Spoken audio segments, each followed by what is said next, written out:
नमस्कार दोस्तों, मैं सुरेंद्र चौधरी आ गया हूँ भैया। आज का अपना जो चैप्टर होने वाला है कॉनिक सेक्शन के ऊपर, उसका बेसिक्स को लेके। तो चलो भैया मिशन आईएफ को स्टार्ट करते हैं। हाँ भैया, इसके बारे में एक मैं चीज़ बता दूँ, है ना। जैसे इसका बेसिक्स तो मैं बता दूंगा। हम जब एमसीक्यू टाइप क्वेश्चन करेंगे ना, तो इसमें जो एग्जाम में क्वेश्चन आने वाले हैं ना, वो वही क्वेश्चन आएंगे जो अब की बार मैं करवाऊंगा। इसके अलावा आपको इस लूसेंट की बुक की हेल्प की जरूरत नहीं पड़ेगी, क्योंकि भैया इसमें है ना, ये काफ़ी एडवांस लेवल में दिया हुआ है। कॉनिक सेक्शन का जो चैप्टर है इस बुक में काफ़ी एडवांस दिया हुआ है। तो भैया इसकी जगह अपन जो मैं क्वेश्चन कराऊँ वही कर लेना, वो काफ़ी रहेंगे, है ना। टोटल जितने टाइप के क्वेश्चन आ सकते हैं एयरफोर्स में, वो ईच टाइप क्वेश्चन आपके लिए मैं लेके आया हूँ। तो भैया आपको बुक की तरफ जाने की ज़रूरत नहीं है। तो चलो भैया स्टार्ट करते हैं। आज का चैप्टर जो बेसिक्स का है, ये बोल रहा है, हम बात करें, देखो आपको छोटी छोटी चीज़ें बता दूं। जैसे मैं, देखो यह है, यदि किसी समतल में कोई बिंदु इस प्रकार की गति करिए कि एक स्थिर बिंदु से इसकी दूरी, है ना, ये कोई पढ़ने की बात नहीं है। ये मैं आपको जो है ना बात करते हैं ई के बारे में बात करते हैं। ई होती है उत्केंद्रिता, है ना। उत्केंद्रिता की बात करते हैं। अगर वो इक्वल टू 1 दे रखी हो, जैसे डायरेक्ट क्वेश्चन दे दिया, परवलय के लिए उत्केंद्रिता होगी E is equal to 1, E greater than 1, E less than 1, मतलब ऐसे इस टाइप से, है ना। तो वो फिर आपको वो देखना पड़ेगा कि परवलय के लिए क्या होती है, E इज इक्वल टू 1 होती है ना। अब बात करें जो दीर्घवृत्त के लिए, तो दीर्घवृत्त के लिए 1 से छोटी होती है ना।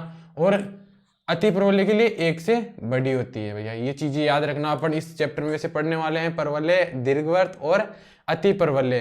तो भैया आप तैयार रहना, हर टाइप के क्वेश्चन आएंगे। जैसे बात करें ना कोनिक सेक्शन जो चैप्टर है अपना, शंकु परिच्छेद, तो भैया इसके अंदर टोटल 4 टॉपिक होते हैं। वैसे टोटल 4 होते हैं। एक होता है वृत्त, एक होता है परवलय, दीर्घवृत्त और अति परवलय। तो भैया वृत्त का अपने पास अलग से चैप्टर दे रखा है, क्योंकि उसमें से एक क्वेश्चन आना फिक्स रहता है ना। और इन तीनों में से एक क्वेश्चन आएगा, और 90% चांस रहते हैं कि वो परवलय से ही आता है। वो क्वेश्चन 90% चांस रहेगा वो परवलय से आएगा, दीर्घवृत्त और अति परवलय तक वो जाएगा ही नहीं। तो भैया आपको ये चीज देख लो, एक मेन चीज ये इसमें उत्केंद्रिता होती है ना, जो है ना, वो होती है कि E इज इक्वल टू 1 हो तो परवलय, E का मान 1 से बड़ा हो तो अति परवलय, और 1 से छोटा हो तो दीर्घवृत्त। चलो आगे देखते हैं। ये बोल रहा है यदि नाभि होती है जो फोकस, है ना, इस पे डायरेक्ट एक्सिस पे स्थित हो, तो भैया कॉनिक सेक्शन में एक जोड़ी सरल रेखाओं के रूप में होगी, है ना। ये नॉर्मल चीज है, ये पढ़ने के लिए आपको बस सिर्फ पढ़ना है। E इज इक्वल टू 0 हो तो एक वृत्त होता है, ये चीज है आपके लिए काम की, है ना। यदि डायरेक्ट जो है ना, डायरेक्ट एक्स है ना अपना, जो वो अनंत पर हो तो ई की वैल्यू 0 होती है। ऐसे में कॉनिक सेक्शन एक वृत्त होता है भैया। ये लो वृत्त आ गया अपना, है ना। इस हिसाब से आप करते रहो, मतलब जो जो चीजें बता रहा हूँ बस वो पढ़ते रहो। जैसे ई की वैल्यू आई तो ई की चारों के लिए आपको वैल्यू पता होनी चाहिए, है ना। आगे देखते हैं भैया, सरल रेखा नाभि से होकर जाती है तो वो डायरेक्ट एक्स पर लंब हो तो कॉनिक सेक्शन एक्स एक्स पर स्थित होता है। ये कोई मतलब नहीं है भैया, एक बार चलो भैया आगे देखते हैं, है ना। कॉनिक सेक्शन जिस बिंदु को प्रतिच्छेद करता है वह बिंदु का कॉनिक सेक्शन का शीर्ष कहलाता है। जैसे मैं बात करूं, अगर परवलय की बात करूं, मैं परवलय पे आता है तो वो लगभग इस टाइप से बनता है ना। जिस जगह वो एक्स एक्स या किसी इसको प्रतिच्छेद करेगा, ये है इसका शीर्ष कहलाएगा भैया। ये वाली जगह इसका शीर्ष कहलाता है ना। और दो बिंदुओं को, ये जो अंतिम वाले 2 बिंदु है ना, इनको मैं अगर ये से जोड़ दूं, इसको आगे बढ़ाओ, तो ये वाला है ना, ये वाला क्या कहलाएगा आपके लिए, जीवा कहलाएगा, जीवा, है ना। और अगर मैं इसे वापस गोल कर दूं, अगर ये एकदम गोल हो जाए तो ये होगा, क्या होगा अपना, वृत्त। और अगर ये परवलय की तरह होता है ये, तो ये जैसे मैं बात करूं, ये वाला इस टाइप से रहने वाला है तो भैया ये दीर्घवृत्त कहलाता है। और अगर ये इस टाइप से रहता है तो ये अति परवलय होता है भैया। ये तीनों के एक छोटा सा सैंपल है, तो ये देख लो आप, है ना। चलो भैया आगे देखते हैं, ये आपको सिर्फ समझाने के लिए था।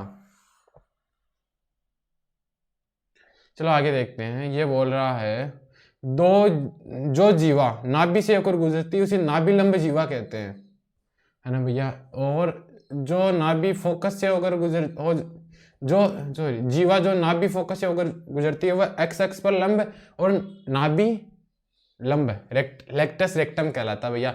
ये आपको नाभि लंब ज्ञात करना सिखाएंगे अभी, जो अपन ने बात की थी ये परवलय की। तो ये यहाँ से होके गुजरेगा, ये वाला बिंदु है, ये इसकी नाभि कहलाती है और ये नाभि पर लंब रहता है और इसे बोलते हैं हम नाभि लंब जीवा। नाभि लंब लेक्टस रेक्टम जीवा भी जोड़ते हैं, नाभि लंब जीवा। जैसे आपको क्वेश्चन आएगा नाभि बताओ या फिर नाभि लंब जीवा ज्ञात करो या परवलय का समीकरण ज्ञात करना सिखाते हैं वो, फिर लघु अक्ष दीर्घ अक्ष जो जो इसमें बनता है ना वो सारे अपन बताने वाले हैं। ये जो अपन सरल रेखा से पढ़ते आए हैं इस टाइप का ये फॉर्मूला होगा जो किसके लिए होगा, परवलय के लिए, अति परवलय और दीर्घवृत्त तीनों के लिए वैलिड रहता है। वो होता है क्या, देखो ए बी सी प्लस, ये आपकी कुछ पढ़ने की चीज नहीं है, ये बस एक बार आप रीडिंग के लिए देख लेना।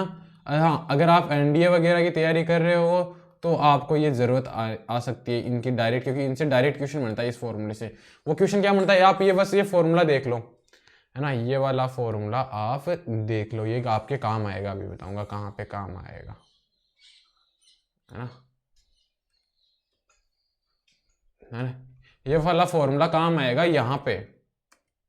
जैसे मैं बात करूं ये वाला फॉर्मूला था अपना जो यहाँ पे नॉट इक्वल टू 0 था, अगर ये देखो ये इस टाइप से भी दर्शाते हैं A B C is not equal to 0 है ना, क्योंकि इसका जो अपन बात करेंगे ना जो सारणी ज्ञात होगा वो 0 नहीं होगा, क्योंकि 0 होते ही तो भैया ये त्रिभुज बन जाता है, ये फिर अपना गोल नहीं रह पाएगा, है ना, वो परवलय अति परवलय कुछ नहीं बन पाएगा ये। अब बात करूँ जैसे परवलय के लिए, अगर H square is equal to A B हो, इसमें से H square is equal to A B करिए तो वो परवलय होगा। एच स्क्वायर का मान अगर ए बी से छोटा है यानी ए बी का मान बड़ा तो वो दीर्घवृत्त, और अगर एच स्क्वायर का मान ए बी से बड़ा हो तो वो अति परवलय। ये आपके कई काम आने वाले नहीं है, मैं बता देता हूँ। जो अपन इसमें काम आने वाली चीजें हैं वो अब पढ़ने जा रहे हैं अपन। जैसे स्टार्ट करते हैं, पहली बात आते हैं परवलय पर। तो भैया परवलय का समीकरण होता है y square is equal to 4ax। ये 4 टाइप से बनता है ना। अपन पहला टाइप पढ़ते हैं ये वाला, ये पहला टाइप है। इसमें होता क्या है देखो, अगर मैं बात करूं जिस तरफ परवलय रहता है, यानी मैं बात करूं ये देखो एक्स एक्स पे दे रखा है तो यहां सामने वो आने वाला है। अगर ये इस तरफ होता तो ये माइनस एक्स की तरफ होता तो यहाँ पे माइनस हो जाता, है ना, -4ax हो जाता। और अगर ये ऊपर की तरफ होता तो ये 4ay हो जाता, और नीचे की तरफ होता तो -4ay हो जाता। यहाँ a है नाभि, जो नाभि है वो है a, वो है आपकी जो a है भैया, वो a का आ गया। a क्या है, एक्स एक्स जिस पे स्थित है, और वाई स्क्वायर जो सामने जो बचा हुआ है। देखो नाभि हो गई ये वाली, ये इसका शीर्ष हो गया 0,0 पर इसका शीर्ष है, और जो ये वाली है यानी नाभि का जो जितनी भी नाभि आएगी ना ए आएगी ना ए, तो उसकी नियता अगर बात करूं तो वो होती है -a। तो भैया नियता का समीकरण होगा इसके लिए x is equal to -a, ये इसकी नियता होती है ना। ये वाली आग देखो मूल बिंदु पर शीर्ष हो गया इसका। नाभि की बात करें तो 0,0, क्योंकि भैया यहाँ पे y की वैल्यू हो गई अपने पास 0। अगर बात करूं नाभि की, वो सॉरी नियता की, जो डायरेक्ट एक्स है आपके पास उसका जस्ट अपोज है, नाभि के जस्ट अपोज साइड में उतनी ही दूरी से, मूल बिंदु से उतनी ही दूरी पे, यानी शीर्ष से उतनी ही दूरी, शीर्ष से उतनी ही दूरी पर होती है नियता, है ना। अब बात करें इसके लिए एक्स एक्स का समीकरण क्या होगा कि ये एक्स एक्स पर स्थित है तो y इज इक्वल टू 0, ये इसका एक्स एक्स का समीकरण हो गया। और जो ये दो देखो मैंने बोला y square is equal to 4ax है, ये 4a है ना, 4a ये है इसकी लेक्टस रेक्टम जो होती है नाभि लंब, जो नाभि लंब होती है ये वो है, ये इसकी 4a होगी नाभि लंब। चलो आगे देखते हैं। अगर मैं बात करूं ये देखो ये वाला ये कह रहा है कि अगर इसको अपोजिट साइड में ले जाऊं, ये -x की तरफ ले जाऊं तो क्या होगा, y square is equal to -4ax। भैया a 4a आपको पता है ही, लेकिन इसमें जो चेंज होने वाली चीज है वो देखो, एक तो इसका नाभि की निर्देशांक, नाभि हो जाएगी -a और 0, जो नियता होगी वो यहाँ पे होगी, वो क्या होगी x is equal to a, तो ये इसकी नियता हो जाएगी, ये इसकी नाभि होगी। शीर्ष के निर्देशांक वहीं 0,0 पर रहने वाले हैं। जैसे मैं आपको क्वेश्चन दे दूं जैसे y square is equal to 16x, तो भैया इसमें कुछ चीजें पूछता हूँ मैं, देखिए आपको समझ में आएगा कुछ। इसका शीर्ष क्या है, शीर्ष हो गया 0,0 पर। इसकी नाभि क्या है, तो भैया मैं 16 को कंपेरिजन करूँ किससे, 4a, 16x से 4ax से कंपेरिजन करूँ तो x से x कट गया, a की वैल्यू कितनी आई 4, तो भैया इसकी नाभि कितनी हुई 4,0। अगर मैं बात करूं इसकी नियता क्या हुई, नाभि की अपोज यानी -4 है ना। अब मैं बात करूं ये समीकरण कौन से एक्स पे है, तो एक्स एक्स पे है तो y इज इक्वल टू 0। और फिर दूसरी एक चीज क्या बची, अब नाभि लंब। नाभि लंब क्या है इसका, 4ax की तुलना करूं मैं, देखो 4ax की तुलना करूंगा 16x से, तो x से x कट गया, अपने को चाहिए 4a चाहिए, तो 4a कितना है 16, तो भैया 4a = 16। ये चीजें पूछता है बस, वो आपको परवलय में यही पूछेगा, या ये देखे ये समीकरण आना चाहिए। जैसे वो बोल दिया कि आपकी नाभि लंब जीवा की लंबाई 8 दे रखी है, तो परवलय का समीकरण बताओ जो x x पे स्थित है ना, तो भैया x x के यानी y² = 8x। ये लो भैया, इस टाइप से आपके क्वेश्चन आने वाले हैं परवलय के। ये आपको समझ में आ गया सेकंड रूप परवलय का। अब ये देखो अपन ने देख लिया कि अक्ष की धन दिशा में, अक्ष की ऋण दिशा में। अब मैं बात करूं अगर ये आ जाए वाई दिशा की ओर, तो ये वाई दिशा की ओर क्या होगा, ये लो ये वाई की पॉजिटिव दिशा में, तो इसका फॉर्मूला क्या बन जाएगा, अब ये एक्स स्क्वायर होगा और क्या होगा 4ay, यानी जिस अक्ष पे होता है वो ये होता है। इसमें हर चीज आपकी बदल जाएगी, जैसे शीर्ष 0,0 पर रहेगा। मैं इसकी बात करूं नाभि की, तो नाभि क्या होगी, अब नाभि कहां पे होगी, यहां पे होगी नाभि, तो वो क्या होगी 0,a। और बात करूं यहाँ पे होगी नियता, तो नियता का समीकरण क्या होगा y = -a, है ना। और ये कौन से अक्ष पर स्थित है, y अक्ष पर स्थित है, इसलिए x x की वैल्यू होगी 0 और नाभि लंब वही 4a रहेगी।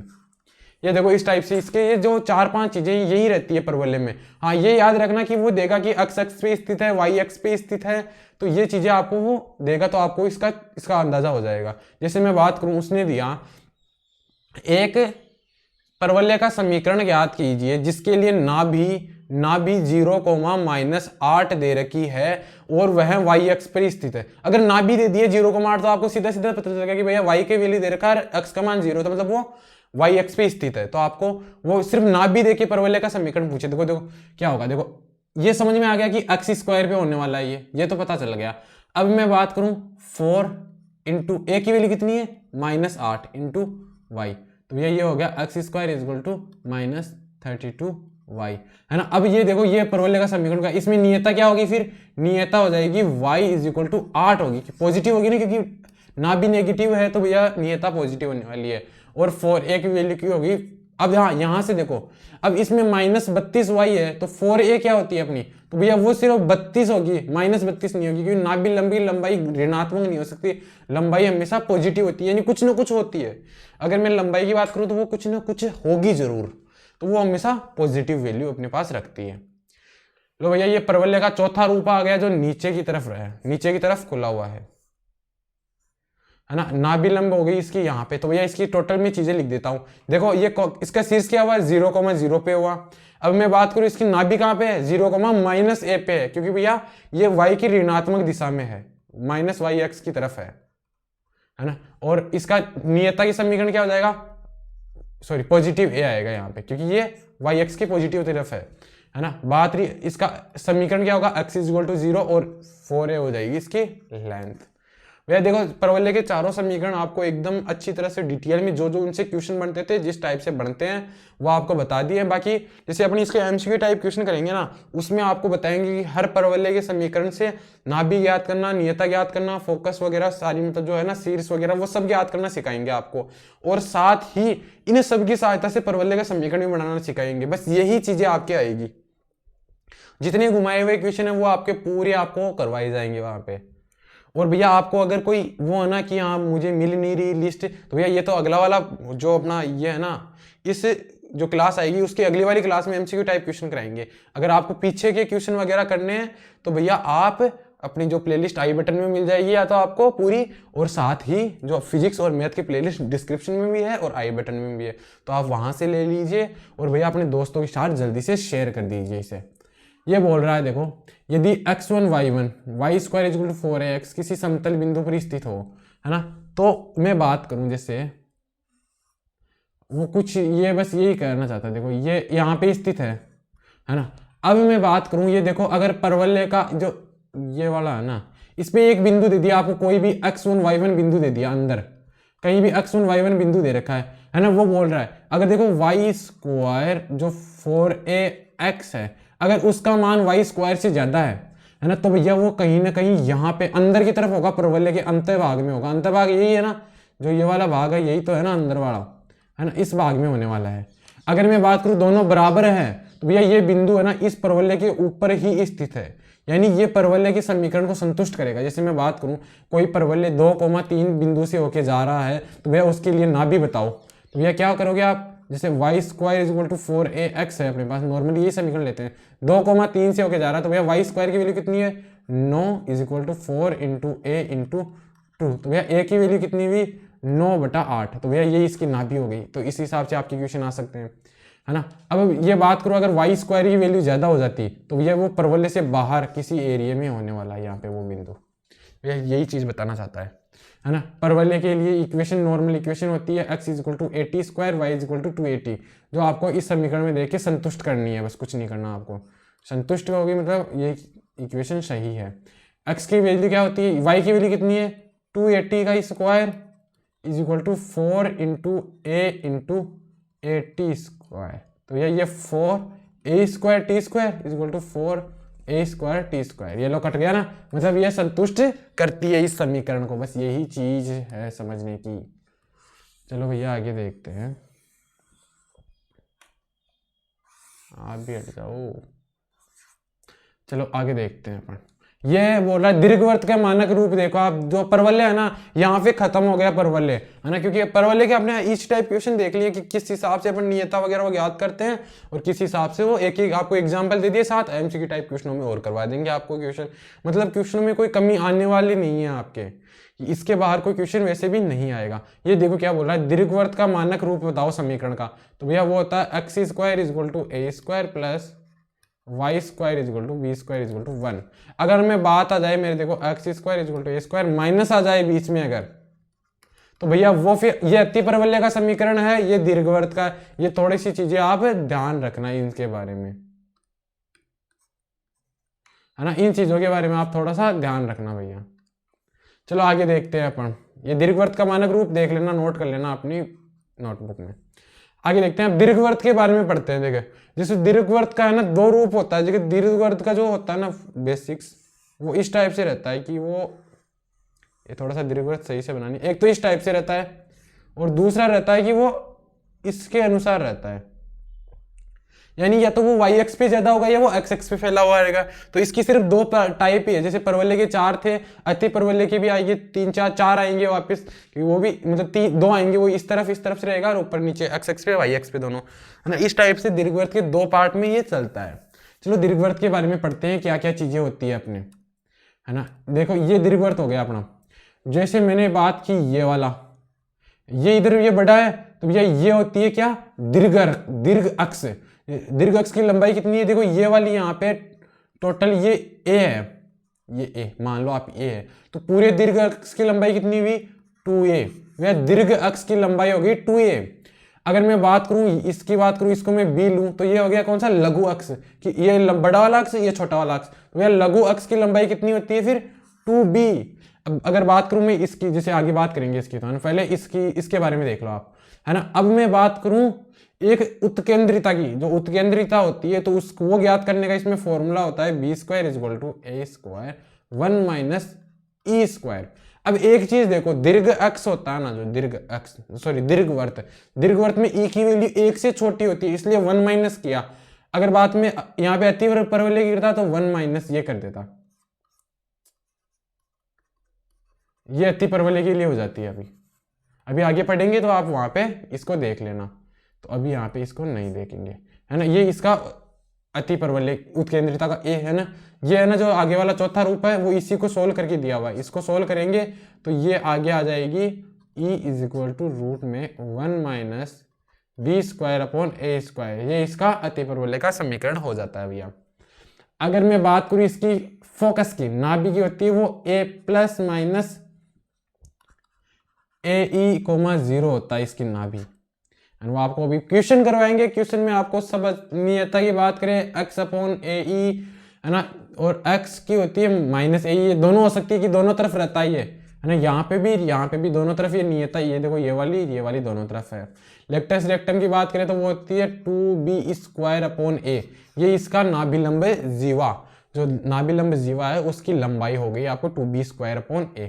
भैया ये दीर्घवृत्त में सिर्फ यही चीजें पूछेगा वो, इन चीजों से आपको दीर्घवृत्त का फॉर्मूला बनाना आना चाहिए, और इन चीजों से फॉर्मूले से जो बेसिक है मानक रूप उससे ये चीजें ज्ञात करनी आनी चाहिए, बस आपको ज्यादा और कुछ करना नहीं है। बाकी आपको ये सब क्वेश्चनों में आप जब क्वेश्चन करने बैठोगे तो वो आपको बहुत ही शानदार होने वाला है।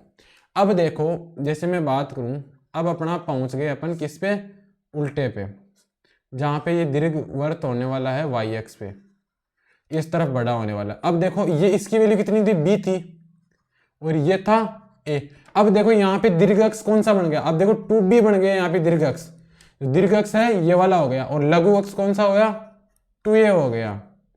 देखिए ये समझने की चीज है। अब यहाँ पे देखिए मैंने बात की थी, ये देखो उत्केंद्रिता वाला देखो है ना, ये अब ये हो गया a square is equal to b square 1 minus E square, ये वाला अपना उत्केंद्रिता का फॉर्मूला हो गया है भैया। ठीक है, आ गया ना समझ में। इसके केंद्र कौन से हो गए, 0 0 पे हो गए, ना भी हो गई इसकी 0 प्लस माइनस बी ई, जो बी डॉट ई उत्केंद्रिता होती है, जो बी से ई को गुणा कर दो, ज्यादा और कुछ नहीं करना आपको। जो अब लेक्टस रेक्टम की जो लंबाई होगी वो होगी 2a स्क्वायर अपॉन बी, यानी जो लघु अक्ष है, लघु अक्ष 2 गुना लघु अक्ष का वर्ग बटा दीर्घ अक्ष, ये इसका मतलब लेक्टस रेक्टम नाभिलंब है, उसकी लंबाई हो गई अपने पास। चलो भैया आगे देखते हैं। अब देखो वही चीजें, अगर जो एक इज इक्वल टू एक, यही तो होता है ना दीर्घवृत्त का formula, x square upon A square plus y square upon B square is equal to 1 है। तो भैया इसमें अपन करते क्या है ना, जिसे अगर ये इक्वल टू 1 है तो भैया वो अंतःभाग में होगा, है ना, सॉरी वो उसी दीर्घवृत्त के ऊपरी स्थित होगा, अगर वो बिंदु कोई x1 y1 को लेते हैं अपन, जिसे परवलय में नहीं किया था क्या, अगर ये एक से छोटा आ रहा है इसका मान, तो मतलब वो अति परवलय के अंदर है, एक से बड़ा तो वो बाहर है, इस टाइप से। सॉरी दीर्घवृत्त के अंदर है और दीर्घवृत्त के बाहर है। ये देखो अति परवलय का मानक समीकरण जो होता है एक्स स्क्वायर ए अपॉन, इसके भी 2 पैटर्न चलते हैं, ये भी 2 टाइप का होने वाला है। जैसे दीर्घवृत्त अपने 2 टाइप का हुआ, अति परवलय 4 टाइप का हुआ, और सॉरी परवलय 4 टाइप का हुआ, दीर्घवृत्त 2 टाइप का, और अति परवलय भी 2 टाइप का ही होने वाला है। चलो इसका रूप पहला पढ़ते हैं, जो ये वाला है ना। अति परवलय होता क्या है, जैसे मैंने इसके ये लो, ये अति परवलय का चिन्ह हो गया, आप ये इसमें देख लो, ये वाला है ना, केंद्र हो गया 0 0 पर, जो ये नियता होगी वो प्लस माइनस ए होगी दोनों, फोकस इसका यहाँ पे है ना। अब मैं बात करूं देखो इसमें, है ना, जो इसमें बोलते हैं अपन संयुग्मी अक्ष और अनुप्रस्थ अक्ष। भैया अनुप्रस्थ अक्ष होता है ये 2a, ये ट्रांसवर्ब एक्सिस है, और कॉन्जुगेट संयुग्मी अक्ष। ये लंबाई आप याद रखना, जो छोटा वाला है ना, इसमें आपको जैसे क्वेश्चन करने बैठोगे ना, कि जो अपना ये होने वाला है, देखो x square upon A square minus y square upon B square is equal to 1, इसके लिए ए हो गया अनुप्रस्थ अक्ष और बी हो गया संयुग्मी अक्ष। मैं अगर ये बोलता हूँ y square upon B square minus x square upon A square is equal to 1 है, तो भैया यहाँ पे अनुप्रस्थ अक्ष फिर बी है और संयुग्मी अक्ष होगा ए, यानी उल्टा हो जाता है दोनों आपस में। वो किस हिसाब से होंगे, अगर वाई एक्स पे होगा तो वाई वाला को पहले लेते हैं, ये एक्स एक्स पे है ना अभी, तो ये वाला समीकरण है वाई एक्स का, ये वाला समीकरण जो आगे वाले में पढ़ेंगे अपन। इसकी उत्केंद्रिता होगी, आपको बताया उत्केंद्रिता बता दी आपको क्या होती है, B square is equal to A square 1 sorry E square minus 1, इस टाइप से इसकी उत्केंद्रिता होती है, जो अपन आगे सोल्व कर लेंगे इसको, है ना। आगे ये इसके शीर्ष के निर्देशांक हो गए -a,0 यहाँ पे, और a,0 ना भी होगी प्लस माइनस ए ई, और नियता हो गई ए अपॉन ई एक्स की, और एक तरफ पॉजिटिव एक तरफ नेगेटिव। लेक्टिस जो होती है लंबाई वो वही होगी जो पहले थी दीर्घवृत्त में थी, वही होगी 2b स्क्वायर अपॉन ए। तो भैया ये चीज आप इसमें देख लेना एक बार। चलो फिर आगे देखते हैं कॉन्जुगेट अक्ष का, यानी अक्ष जो वो है ना संयुग्मी अक्ष। संयुग्मी अक्ष कौन सा होता है, एक्स वाला। इसमें संयुग्मी अक्ष कौन सा है, ए है ना, संयुग्मी अक्ष ए हुआ, है ना। तो इसमें संयुग्मी अक्ष का समीकरण क्या होगा, y इज इक्वल टू 0, क्योंकि संयुग्मी अक्ष अक्ष पे है, और जो वो है ना सॉरी अनुप्रस्थ अक्ष और ये संयुग्मी अक्ष, अनुप्रस्थ अक्ष एक्स अक्ष पे है तो y की वैल्यू 0, और अगर संयुग्मी अक्ष y अक्ष पे है तो यहाँ पे x की वैल्यू 0 हो जाएगी। ये चीज बता रहा है ये भैया परवलय का जो सेकंड रूप आ गया, जो आपका एक दूसरा बच गया था, इसमें देखो आपको उल्टा हो जाएगा, यहाँ पे y square upon y square world में चला गया ये, कि ये हो गया y square upon A square minus x square upon B square is equal to 1, ये हो गया है ना, ए है ये, है ना, ए स्क्वायर। ये इसका सेकंड फॉर्मूला हो गया, कौन सा, अतिपरवलय का सेकंड रूप। अगर ये वाई एक्स पे स्थित हो तो भैया उसके लिए अनुप्रस्थ अक्ष फिर 2a और ये 2b, यानी जो y के साथ होगा अब वो अनुप्रस्थ अक्ष हो गया, जो अक्ष के साथ था वो संयुग्मी अक्ष हो गया। यानी जो पहले वाला आएगा वो अनुप्रस्थ और दूसरे वाला संयुग्मी। इनके समीकरण हो गए, शीर्ष वगैरह ये हो गया है, आप देख लेना एक बार। तो आगे स्टार्ट करें फिर भैया। अब बात करें, ये फोकस हो गया उसकी, जो अभी हमने पढ़ा है ना, उसकी नियता का समीकरण हो गया y is equal to A upon e और y is equal to minus a upon e. ये इसकी दो नियता होगी ना, ऊपर नीचे, क्योंकि ये है तो यहाँ पे इसकी नियता और इसकी नियता जो यहाँ पे होगी यहाँ पे होगी, है ना, परवलय में ज्ञात करते हैं ना उस हिसाब से। बाकी बात करें लेक्टस रेक्टम की, नाभिलंब की, तो वही 2b स्क्वायर अपॉन ए, यानी 2 गुणा लघु अक्ष का स्क्वायर बटा दीर्घ अक्ष। यानी यहाँ पे बात करें तो 2 इंटू संयुग्मी अक्ष का वर्ग बटा अनुप्रस्थ अक्ष, इसमें यही तो होगा ना। अब बात करते हैं, ये देखो अपने नॉर्मल जो मेन चीज है ना वो पढ़ ली है, यानी जो एग्जाम में आने वाली चीज है वो तो अपन ने देख ली। अब जो एग्जाम में नहीं आने वाली चीज है, लेकिन आपके लिए अगर आप एनडीए वगैरह या नेवी की तैयारी कर रहे हो तो वो यहाँ पे आने वाली चीजें आपको बता दूं, क्योंकि नेवी का पेपर थोड़ा सा एडवांस लेवल का आता है एयरफोर्स से, ज्यादा नहीं, बस 1-2 स्टेप, यानी वो जो अपन नहीं पढ़ते हैं ना वो भी वहाँ पे आने वाला है। जैसे मैं बात करूँ, अगर इसकी वही ये पैरामेट्रिक इक्वेशन कौन सी होगी, है ना, ये एक्स की होगी ए से x theta y tan theta, यानी जो अपन ने वैल्यू रखना सिखाया था ना ट्रिग्नोमेट्री में, वो वैल्यू यहाँ पे ये वही है वैल्यू रखने वाले। अब मैं बात करूँ परवलय जो है y square is equal to 4ax, जो अगर किस पे हो, स्पर्श रेखा हो, उस पर कोई स्पर्श रेखा कौन सी हो, x1 y1 हो, तो भैया स्पर्श रेखा का समीकरण है y डॉट y1 4 की जगह 2 कर देंगे 2ax प्लस x1। भैया व्रत में आपको अच्छी तरह से समझाया हुआ है ये किस हिसाब से लेते हैं, है ना। अगर मैं बात करूं y is equal to m x plus c दे रखा है, y इज इक्वल टू ये एक हो गया ना अपना, स्पर्श रेखा समझ में आ गई। अगर कोई नॉर्मल सरल रेखा स्पर्श नॉर्मल कर जाएगी, है ना, अगर परवलय से होकर जाती है ना, तो भैया उसके लिए c is equal to A upon M होगा, यानी a अपॉन एम, समझ गए। a क्या होगा, उसका जो नाभि हो गई, और m जो इसकी ढाल हो गई, अपने को सरल रेखा की ढाल हो गई, है ना, स्पर्श करेगा तो c इज इक्वल टू होगा। अगर बात करें अति परवलय पर, फिर अभिलंब का समीकरण क्या होगा, अति परवलय के लिए अभिलंब का समीकरण होता है y minus y1 is equal to minus y1 upon 2a x minus x1।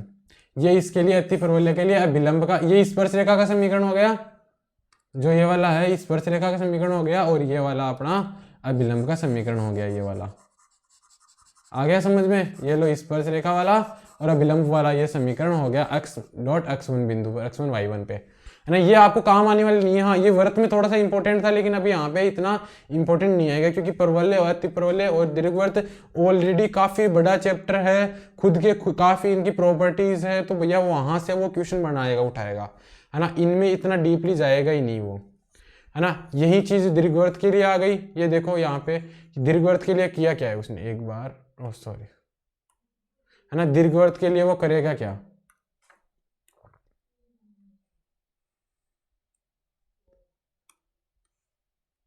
एक बार थोड़ा सा, हाँ भैया अब देखो, है ना, ये वाला देखो, है ना, ये वाला समझ आया कि दीर्घ अक्ष के लिए, है ना, दीर्घवृत्त में बात करूं मैं, तो भैया एक्स एक्स को अगर स्पर्श करती है रेखा, तो भैया उसके लिए x डॉट x1 अपॉन ए square plus y dot y1 upon B square, यानी जहाँ पे वो अक्ष स्क्वायर था वहां पे वो हो जाता है, चेंज कर देता है वो, है ना। अगर सरल रेखा आ गई normal y is equal to m x plus c, दीर्घवृत्त को स्पर्श करेगी, ये तो कोई बिंदु स्पर्श कर रहा है, अगर कोई सरल रेखा स्पर्श करेगी तो उसके लिए ये डायरेक्ट एक जो प्रॉपर्टी बन जाती है वो होती है c square is equal to a m square, c square is equal to a m square upon A square, a m square plus b square, ये हो गया इसका प्रॉपर्टी। चलो भैया आगे देखते हैं। अगर मैं बात करूं दीर्घवृत्त के लिए, ये तो स्पर्श रेखा देख लिया, अब अभिलंब के समीकरण पे आओ, तो भैया ये अभिलंब का समीकरण हो गया इसके लिए, ये वाला आप अभिलंब का समीकरण देख लेना। ये काम में आने वाले नहीं है, तो काम में आने वाली चीजें ही पढ़ेंगे इसमें, क्योंकि ये चैप्टर काफी लेंथी होगा, कि तीनों अगर वहां पे तो व्रत अकेला था और यहाँ पे ये तीनों है, तो भैया लेंथी तो होना था ही, कोई उसमें तो सोचने की बात नहीं है। तो भैया आप है ना, ये वाला आप अभिलंब वाला देख लेना, क्या होता है a square x minus x one upon x one is equal to b square y minus y one upon y one, है ना, ये इसके लिए अभिलंब का समीकरण हो गया।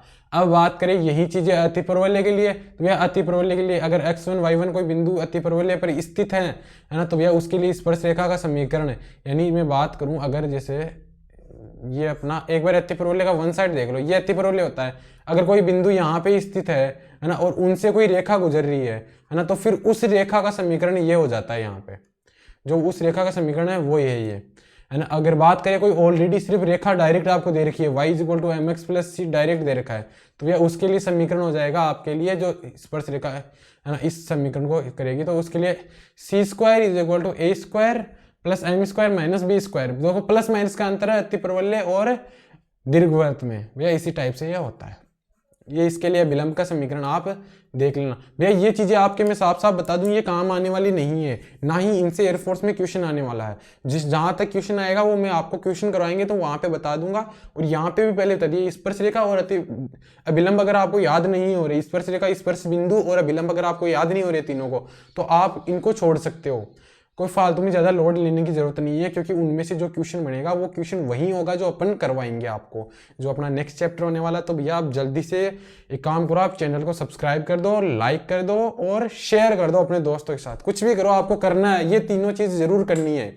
आप क्लास लो अच्छी तरह से, हर चीज समझो, कुछ भी डाउट हो रहा है तो आप कमेंट करो, तुरंत आपकी तुरंत सोल्व किया जाएगा आपको, है ना। और अगर आपको कुछ और इश्यू आ रहे हैं तो आप टेलीग्राम चैनल अपना विज्ञान क्लासेस के वहाँ पे कर लो, इंस्टाग्राम आईडी आपको बता रखी है पहले, है ना, तो वहाँ पे आप कांटेक्ट कर सकते हो। तो आप मतलब कोई दिक्कत आने वाली है नहीं आपको कहीं भी, है ना। तो यही है ना, आप यहाँ पे कांटेक्ट कर सकते हो मेरे को, है ना, कोई दिक्कत आने वाली है नहीं आपको, है ना। अगर कुछ भी प्रॉब्लम हो उसके अलावा तो 24 घंटे आपके लिए टेलीग्राम चैनल पे है, वहाँ पे आपको PDF वगैरह क्वेश्चन वगैरह एक्स्ट्रा चाहिए तो आप वहाँ पे बोलो, और भैया लाइक कर दो। तो भैया अगली क्लास में मिलते हैं।